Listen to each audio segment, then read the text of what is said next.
Your story matters, don't let it fade. When everything changed, you were made. Everything changed when I went to Tony Robbins about 10 years ago. And if you know anything about a Tony Robbins event, you're saying, well, of course, it's a transformational event. It should change. But it didn't happen in the event, it happened after the event. It was in New Jersey, in Newark, which is a totally interesting place if you've never been there. It's kind of like a time warp as you walk down the streets.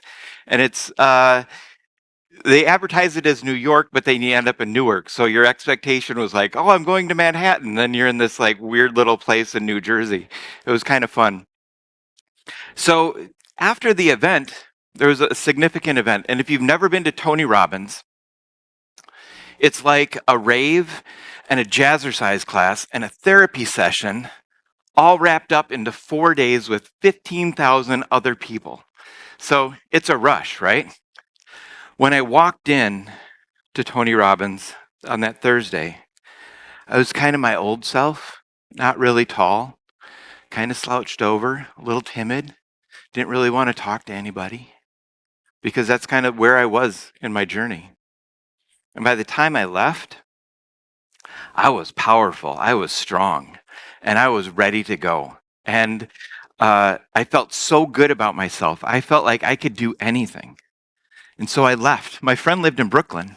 And if you know Newark to Brooklyn, it's a journey. You got to take the 6 to the Blue and then don't go to Long Island, but you got to go over here and across the river. And those New Yorkers, they give you weird directions. But, anyways, I'm on my way to Brooklyn and I'm at Union Station in Newark.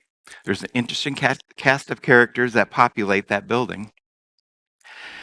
And I'm standing on the platform feeling really good. I'm all Tony Robbins up, right?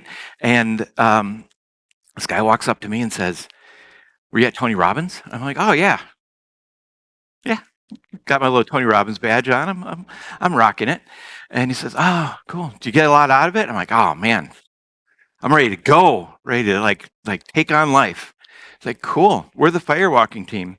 I'm like, oh, that's cool. He's like, so did you do the firewalk? And I was like, uh, no, I left early. You know, it was late and I was tired and, I got a lot out of it already. And, I felt like I was good and, yada, yada, yada. And he says, oh, do you always leave early for things like this, things that are important? And unfortunately, I said yes, because that was the truth. At that time, it was the truth. I was a leave early. I shouldn't be a leave early at this point in my journey. I shouldn't be a person who leaves Tony Robbins before the fire walk. That's why you go there. You go there to become a fire walker, right? I was sober. I'd spent 20 years fighting alcohol and drugs, trying to prove to the world that I wasn't an addict and alcoholic. And after 20 years, met this beautiful woman. After a couple of months of partying like rock stars, we decided to get married. And shortly after that, she was pregnant. For the next 10 months, 9 months, I fought with my addiction and tried to prove that I was going to be just like my friends. Because my friends, what happened with them is they partied just like I did. But they got married and had a kid, and they were cured. So I thought that's me. We're all the same, right? We all partied together. They did way more drugs than I did, sometimes. So when I went through that change, it didn't work, and so it took a huge shift. She packed up all of her stuff, packed up the kid, left, and before she left, she threw all my stuff out. So she threw me out and left me all in the same day, and that's the day that I got sober. So I shouldn't be a leave early because I was in the program. I was doing the work, right? So after I got sober, I was reading books because sobriety at some point didn't give me everything that I needed. I needed more. I needed a fix. I needed to take a pill and feel better in the self-help kind of way. And it did. When I read No Excuses by Brian Tracy, I changed. I felt different. I spoke to people differently. Life was different. And so they did give me that change. And then I started watching YouTube channels and I started, going to Tony Robbins events. And what I was doing is I was searching for myself. I was looking to find my purpose or my next high. I felt like I had something to prove over that next year after I ran into that firewalker dude. And when I left Tony Robbins, everything that I manifested came true. It happened. I had all these dreams and visions. It just didn't happen the way that I planned.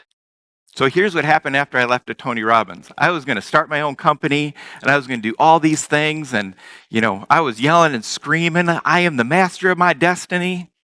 And I thought it was going to go on this nice, smooth trail. But here's how it really happened.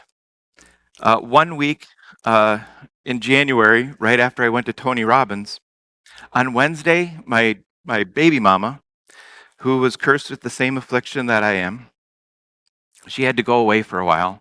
And I had to tell my daughter that on Wednesday. On Friday, I was approved for a house. Like, yes, yes, this is what Tony Robbins is all about. It's going to happen. Saturday, my dog died. And Friday, one of the few jobs that I've had in my life, I walked into work on Monday and they fired me. And that was a hell of a week. So how I planned it in Tony Robbins is not exactly how it went in real life. So I went through all of that stuff and I went back to Tony Robbins the next year and I walked on fire. I was a fire walker. I even had my badge, my little sticker or whatever they give you. I was like, yes. Got my picture taken in front of the fire walker wall because that was me. Feeling pretty cool. So when I got back, I could not wait because I had to call Firewalker dude because he gave me his card. I called him, I texted him, I emailed him. I was like, hey man, I'm a Firewalker and I went through all this stuff. I want to prove this to you. And lo and behold, he never called back or text back. He didn't care. He didn't it wasn't on his radar of something to respond to. So I got no validation out of that. And in all of this, I was trying to find myself. I was trying to find my happiness. I was trying to find my purpose. If I read a book, I would change. If I went to Tony Robbins, I'd be a better person. And if I got sober, everything would be perfect. But I kept leaving early was the problem. In AA, they have a saying that says, don't leave before the miracle happens. So what I've learned in this is that life is not about finding yourself. Life is about creating yourself. And I've spent my whole life on this search to find it. And it's about creating, and it's about doing those things that help create your best life. So change isn't easy, and staying to the end is tough.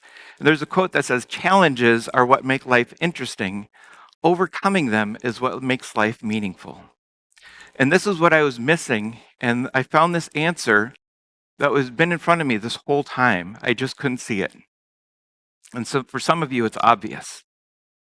It's obvious that you have to wake up and you have to do the deal every morning, that you have to get the fundamentals down to be great at something. But for me, it wasn't. I'm a drug addict. I want to take a drug, a pill, a bottle, and I want to feel different, and that's how life should be too. So I had to learn something different because I started doing drugs at a really young age. I started doing drugs when I was 10 years old, so I didn't know what life was. I didn't really know how to do this thing that you all are doing on a daily basis. That sounds a little weird, but that's just where I was. So in sobriety, everything works if you work it. And I did for a while, but I left early. Books are a great source, but you know what? I never finished those books. I left early. And I told you about that Tony Robbins thing, and that changed my life. So what I'm getting at is that happiness is a choice. Happiness and being fulfilled and finding your purpose, it's a choice of saying, I'm going to wake up every day and create that. And a couple years ago, I was in depression. And if someone would have came up to me and said that in that dark place, hey, all you got to do is to be happy, is just be happy. I would have gouged their fucking eyes out because, like, you don't want to hear that when you're in a dark place, right? And the answer is not a trick or an easy button. It's by doing the work every day. And so, over my journey, here's a few things that I learned. Three things that I feel help me as the fundamentals of creating my best life. One is gratitude. If I'm deeply rooted in gratitude and connected to the universe, if I'm connected to love, by quietly listening for my higher power. Prayer is for talking to God, meditation is for listening. And for me, I have a squirrel brain, so I can be quiet and still for seconds.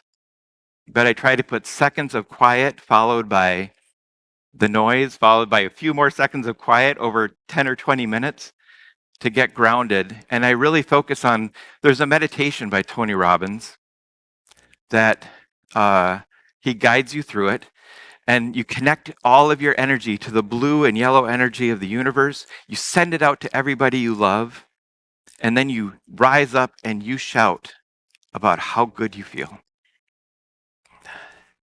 Every time I do that meditation, I cry. I can do it every day and cry because I'm so grateful. That's the kind of gratitude and love that I need to be my best self. The second is programming.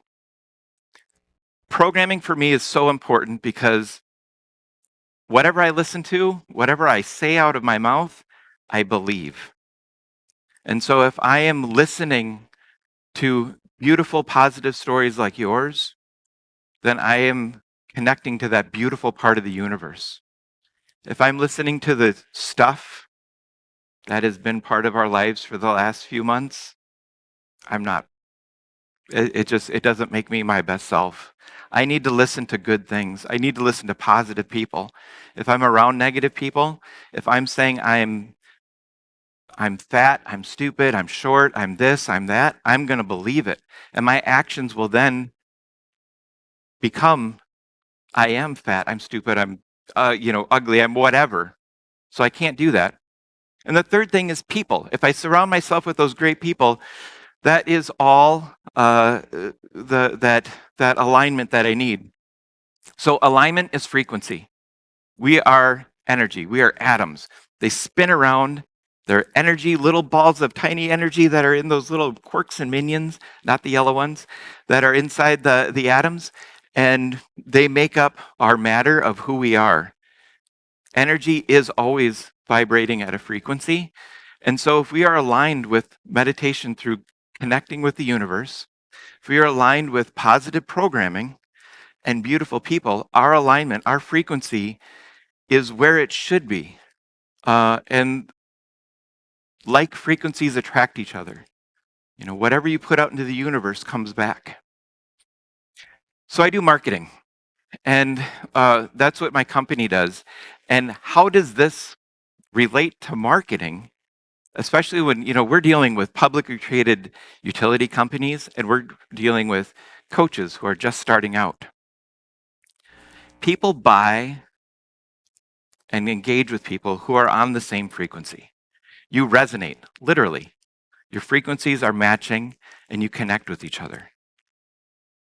It gives you a clear sense of purpose because when you are aligned, you can speak clearly of your truth and your purpose without trying to find it. You just are. You are your purpose. You are your why. And people buy who stay from the end and make things happen. And that's where I really needed to improve. So I'm constantly creating my life now, and I'm not leaving early. And I'm applying this to all aspects of my life. And that is when happiness and purpose fills my day. And so when I left Tony Robbins early is when everything changed. Thank you.